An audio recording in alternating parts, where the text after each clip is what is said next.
we speak about relief and aid that's pouring in from, in fact, across the world, let's also talk about India. We've not had the best of diplomatic ties with Turkey, but that hasn't stopped us from putting humanity first. Joining us here on 6 p.m. Prime on India Today is the DG of Ndrf, Mr. Atul Karwal. Sir, good evening. Thank you very much for speaking to us, and thank you for, in fact, all the work that the Ndrf does in rescue and relief works. You've sent across a team of personnel, sir, to Turkey as we speak, to Syria as well. Can you give us a sense of what kind of relief and rescue work your officials will be engaged in? We have deployed 2 teams of rescuers. Each team is of 50 rescuers. First is 51, second is 50.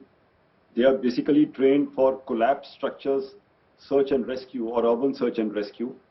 So they have the expertise of getting into collapsed structures and extricating victims so that lives can be saved. They also have the expertise of rope rescue in case there is a high-rise building and people need to be brought down in a safe manner. That expertise and equipment is also available with them. Sir, considering that the Ndrf has been a part of many such rescue efforts, rehabilitation efforts with building collapses here in the country, internationally as well, several such efforts, what are the challenges that you see in this particular case, in the rescue efforts currently underway in Turkey? The first challenge is that the damage is very widespread. So they will need a lot of teams to work there. I'm sure Turkey is getting a lot of international assistance as well from other countries. The golden hour for saving lives in such situations is first 3 or 4 days.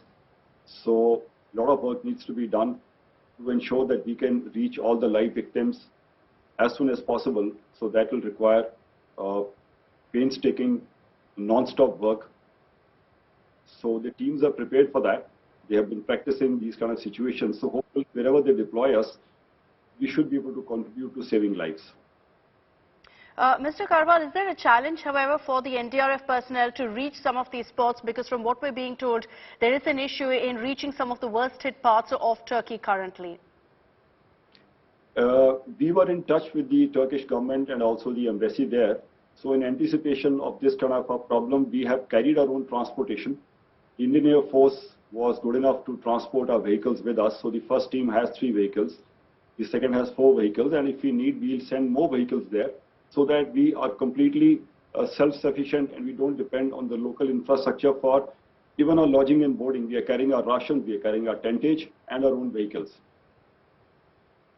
That's truly, truly amazing. Mr. Karwal, my final question to you is, how often is the Ndrf really engaged in these kind of international missions? Besides Turkey, I know that there have been several other such global missions that you've been a part of, especially in calamity-hit regions. We have had the opportunity of serving in a similar manner in 3 other countries, Nepal, Bhutan and Japan, triple tragedy. But that was a while back. And this is again something which has come up, and we are glad we would be able to help out to the extent that we can. Mr. Atul Karwal, thank you very much, and thank you again, sir, from all of us here in India for the work that the Ndrf does. Your personnel out there very bravely now in Turkey, keeping in mind the circumstances. We hope and pray for all of their safety as well. But thank you very much for joining us here on India Today.